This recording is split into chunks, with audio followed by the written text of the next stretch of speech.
If you're a Canadian who's looking to start selling on Amazon, or maybe you already have your Amazon store set up and you're wondering whether you should be doing FBA or FBM, this video is for you. I'm going to break down the difference between the two, the pros and cons, and you're also going to get my recommendation on which one you should be doing if you are a complete beginner. Now, with that being said, let's get straight to it. So here's the main difference between FBA and FBM. First of all, what FBA stands for is fulfillment by Amazon. And then FBM, what it stands for is fulfillment by merchant. Now, let's break down exactly what these mean. So fulfillment by Amazon, what it means that Amazon is going to be the one that's doing most of the heavy lifting on your behalf. So your inventory gets shipped directly to the customer's place. Now, if you were to break it down in terms of workflow, right? So if you purchase a product that you want to sell on Amazon, right? You're going to be packaging it the way that Amazon wants you to package it. Then you're going to ship it to the Amazon warehouse where they're going to store the products on your behalf. So they know that it's coming from your account. And then from there, once a customer orders from your store, then the product will be shipped directly to the customer,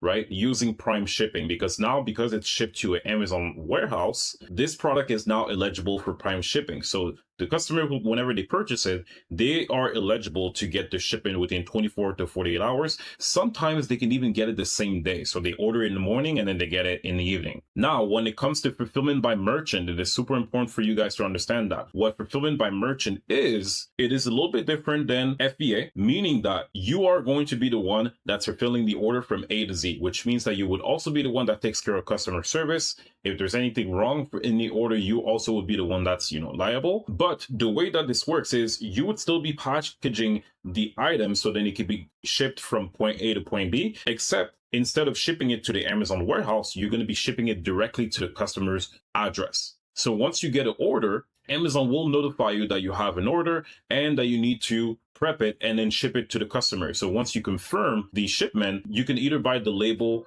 directly through Amazon and using their partners, or you can use different sources in which I'm going to break down in this video. But either way, you're going to have to print out a shipping label and then put it on top of the product that you sold and then ship it directly to the customer. So now that we fully understand the difference between FBA and FBM, I want to break down the pros and cons and which one you should be using from my experience. So let's get straight to it. Now, when it comes to FBA, let's go with the pros. Now, like I was saying earlier, you do get Prime shipping whenever you're shipping it out to Amazon. And then you also have the advantage where you would get the buy box more often. If you don't know what the buy box is, I can just show it to you. It's actually very simple. The buy box is that little section on the right hand side of a product. So that section right here on the buy box is. So you see how customers are usually, when you're buying on Amazon, or you'll be clicking on buy now, right? So, and then right under that, most people don't know this, but it's actually showing you who has access to the buy box and what's the fulfillment. So whenever you see something that says Amazon ships from Amazon, it means that the person is fulfilling it FBA.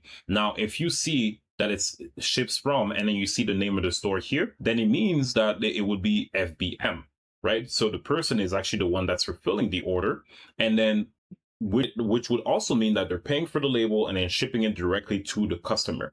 So when you're doing FBA, it actually gets you access to that buy box even more.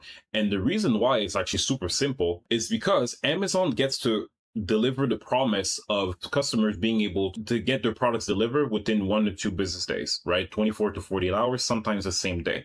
Now, Amazon prides themselves on having the best shipment and the fastest shipment, because we are in the society of now. Most people, whenever they order products online, they want it now. So that's why you actually get a buy box advantage. And the reason why you need to understand what the buy box is because 80% of the sales, by the way, are going to that buy box. So once you understand how to fully get it and have access to it, so then you can be featured into it, you're going to be able to get way more sales than usual. Now, the second pro is going to be that Amazon is actually going to be the one that picks, they will be packing, and they will be shipping every single order on your behalf. So that actually saves up a lot of time. For that reason, even for myself, I've been able to travel the world and really do some things that otherwise I wouldn't have been able to do if I was doing FBM. So that does help you save a lot of time, and you're pretty much able to reduce the amount of hours that you're putting into the business so that you can focus on higher leverage opportunities. This almost feels like I'm telling you to do FBA, but watch until the end so then you fully understand my reasoning behind when you should do FBA and when you should do FBM, because it's actually super important, especially for Canadians. Another pro is that when you're doing FBA, all the returns and customer service is actually handled for you. You don't have to worry about the returns, because if someone decides to return a product, it goes back to the Amazon FBA warehouse. And then from there, they will get to judge on whether the product is still in new enough condition to be relisted as an active product, or if the product is already used or it's been damaged for whatever reason, then it's going to be shipped back to you, so then you can figure out what you want to do with this product. And now when it comes to the customer service, you actually don't have to worry about doing any sort of customer service, because Amazon is the one that's doing this on your behalf. Another pro would be that it scales without you touching any sort of inventory. So that is pretty cool. Like I said, that gives you the opportunity to put less time into the business, really focus on higher leverage opportunities. You can scale faster. And then if you want, you can kind of enjoy life and, go on vacation and things like that. Like, I've been on vacation for the past 2 months. I just got back 2 weeks ago. I was in Europe. So that gave me the ability to run this business while still being in vacation. Depending on what your goals are and what exactly you want out of this business, that is something that's also doable. Now, then the very next thing when it comes to the pro is that it gets a faster delivery, and it actually converts more, which means that you would get more sales if you're doing FBA versus if you're doing FBM. That's just the way it is. So that's one of the reasons why someone would do FBA. Now, let's talk about the cons, because it's also very important for you to understand that. Now, when it comes to the fulfillment, because Amazon is doing everything for you, they're doing everything on your behalf, the fulfillment and storage fee, that will cut into your profit. And you can kind of see the difference right in here. So that I'm using a tool called SellerAmp, and you can see in when you scroll down to right here, right? So yeah, you can see the profit is now $42, right? But that doesn't include the shipment, obviously. But you can still see that there's a big difference in terms of profit after all the fees whenever Amazon is fulfilling the order, or if you were to fulfill the order yourself. Now, this is why I'm saying the fulfillment and storage fees will definitely cut into your margin, because you're shipping it to the fulfillment center. And depending on the year, if you're sending it throughout Q4 or which is the last 3 months of the year, you're actually going to get charged even more for storage. So definitely be careful on that. Another thing will be the restock limits and slow receiving times. So it will happen from time to time if you're not using Amazon optimized shipments. And I will be showing you how to do that in a later video. But if you're not using that, you're actually going to be having slower times when it comes to Amazon receiving your product. So that's going to slow down the cash flow, right? So everything takes longer for you to recycle your money, so then you can buy more inventory. So that's just a reality of things. It will happen from time to time, but that's one thing. Another thing is Amazon does not have unlimited storage space. So there is some limitation on the amount of units that you can send to the Amazon fulfillment center. The less experience that you have with them, the more the restriction you're going to have. And then over time, as they start to trust you, they're going to eventually give you more storage space so that you can ship the products to them. Now, another thing that you must understand is that anything that's lost or damaged, you do have to claim back. Like I was saying earlier, if there's any sort of returns, you do have to claim it back. And then from there, you're the one that gets to decide what you want to do with it. If you want to sell it on secondary hand marketplaces like Facebook Marketplace, eBay, OfferUp, all these places, or if you want to just use it for personal use, right? Because I've done that in the past where, I didn't know what to do with this product and then I just ended up keeping it. Or sometimes you can even return it to the store if it's still under the warranty.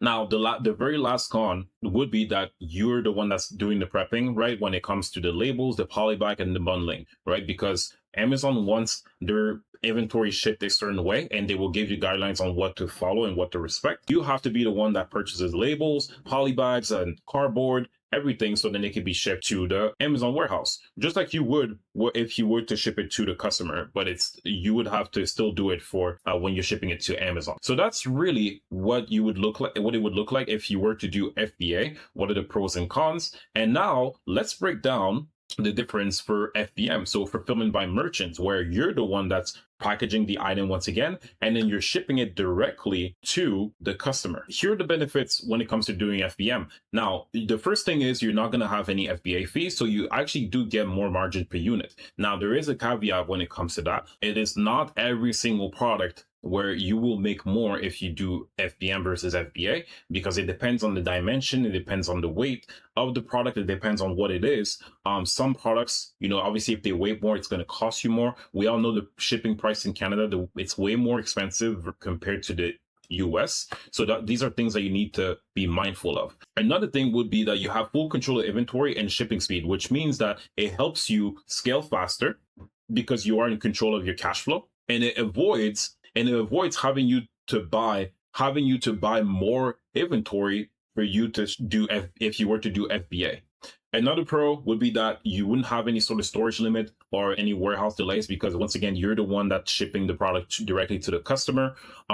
You are also able to sell hazmat items. You can sell heavy items or the oversized ones. I would just estimate the shipping price before even putting the product for sale. Obviously, just so all your profits doesn't go into the shipping, creating the shipping label. And then the last benefit is that you can sell first and ship after, which is actually easier on cash flow. So it's the method of listing first and buying later. If you live close to like a Walmart or like a Costco, I know a lot of people that do that in Canada or in the US, where you will scan the item, and then not necessarily buy it, and then you would just list it on Amazon or even Walmart, and then as soon as you get the sale, then you drive to that store that's very close to you, right? And then you buy it, and then you just ship it to the customer, essentially. So FBM is actually very good on that, and you can actually scale all the way to 5 to 10K per month just doing FBM if you wanted to. I know some people that are scaling all the way to 50K per month with this. Obviously, there's more time to be involved in this because you're prepping and shipping out every single one of your orders. But these are essentially the pros. Now, here are the cons.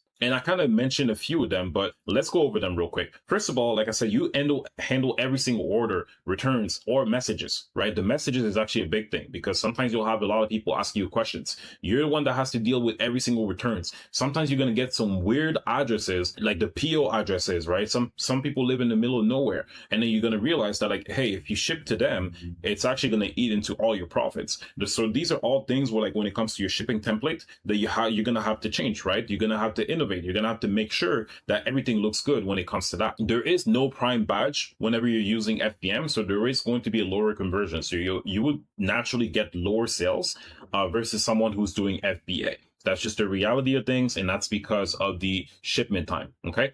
Another thing is the late shipment. If you decide to ship your products late, or the product that you're shipping is damaged, then it would actually be your responsibility, because remember, you're the one that's taking care of the fulfillment now. So it's your job to make sure that the customer is actually satisfied when they receive the order and that everything is in line. The fourth point here is that the shipping cost and label will grow with volume. So, which could be a good thing, right? It keeps you busy. You're still in the trenches. You're still in the business. You want to eventually separate yourself from the business so you can focus on doing higher leverage opportunities. So that could be a inconvenience for certain people that have, families that have jobs. For example, they were already working full time and they're not trying to have a second 9 to 5 on top of their 9 to 5. That could be an inconvenience for certain people. For some people, they would rather just work like 70, 80 hours a week, and they don't mind doing that, right? So, but it would be probably an inconvenience for most people, right? And then the last thing, like I said, it's harder to win and hold the buy box. So because of that, right, buy box equals 80% of the sales, right? Every time you hear me say buy box, think of 80% of sales. And if you don't have access to that, then you're basically not getting 80% of the sales on the listing. So super important that you are eligible for the buy box. It's just hard. You can still win it when you're doing FBM. It's just harder for you to win it. That's just the only thing. Now, with that being said, what would be my recommendation? If you're in Canada and you're looking to start selling on Amazon, what I would personally recommend is that you start with FBM. The reason why is that most people are only starting with a few $100s anyway, so it's much harder to be able to scale whether if you're doing FBA. So the formula that you would want to follow for FBM is making sure that you're selling items that are more lightweight. So anything under 1 or 2 pounds should be good. So that way you're not necessarily paying too much when it comes to shipping fees, right? Because shipping fees are already a little bit too expensive when it comes to shipping products in Canada. So if you want to make sure that you have the best shipping fees, these are the 3 resources that you can use. So first of all, you have Chit Chat's chitchats.com. So chitchats will help you create shipping labels. So you can just go to that website and essentially just have a estimator to see how much it's going to cost you. They also lets you ship products to the US, which is actually pretty cool. Another one will be secureship.ca.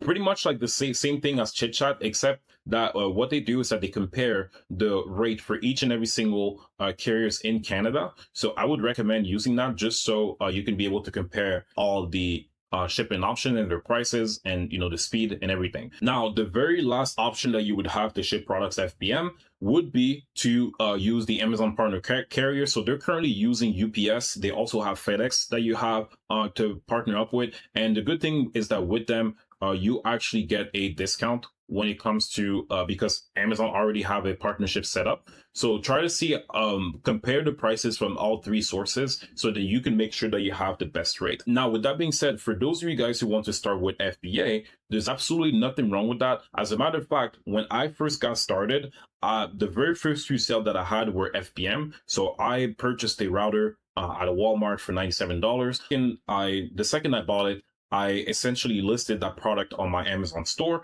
FBM. It was going for $255, and I decided to sell it for $245 because the other guy was FBA. And essentially, by the time that I checked out and I went in my car and I drove back home, I didn't even get the chance to arrive at home and that product already sold. And that was my first ever sale on Amazon. So I made $100 profit. That was like 6 years ago. So I shipped the product. It cost me 20 something dollars. And after all the fees, net profit was $100, right? And then what I ended up doing is just going to each and every single Walmart just so I can find that same exact router. And then I found like 20 of them. And then I just went crazy with that. So that was really one of the first products that I sold. And then after that, I decided to do more FBA just so I can be able to have better leverage on my time. And one thing that I personally hated was prepping those products to ship it to the customer. There's one thing about prepping that I just absolutely hate personally. So that's just why I would not dabble into FBM and then shipping it directly to the customer. I didn't want to have to worry about the customer service. I didn't want to have to worry about the shipment to see if it was damaged or anything like that. I don't mind doing FBA even if I get less money for certain products. I'm not necessarily maximizing my profit, and I'm totally okay with that, because if I was doing FBA, I wouldn't have been able to go to Europe for 2 months straight and still be on vacations and still manage my orders, still doing what I needed to do. So what I tell everyone is that starting out, I do recommend doing FBM. You can even do a mixture of both, but I would recommend doing FBM if you are on the budget. And then later on, if you already have a good budget, I would say like above 8,000, you can definitely start by doing FBA. You're always focusing on doing higher leverage activities, and then you will just be able to scale from there. But if you are starting out on the budget, I would definitely recommend doing FBM. You'll be able to kind of fully understand as well how the business works, and you'll be able to use some method like the list first, buy later. And the whole process when it comes to scaling will be a little bit more tough. There'll definitely be a lot more work that's involved, but at least you have a clear roadmap on how to go from FBM to FBA. So that's going to be it for this video, guys. If you are Canadian and you're looking for help on getting started with your Amazon store, make sure to hit up my Instagram. That's below this video. I'll see you in the next one. Peace.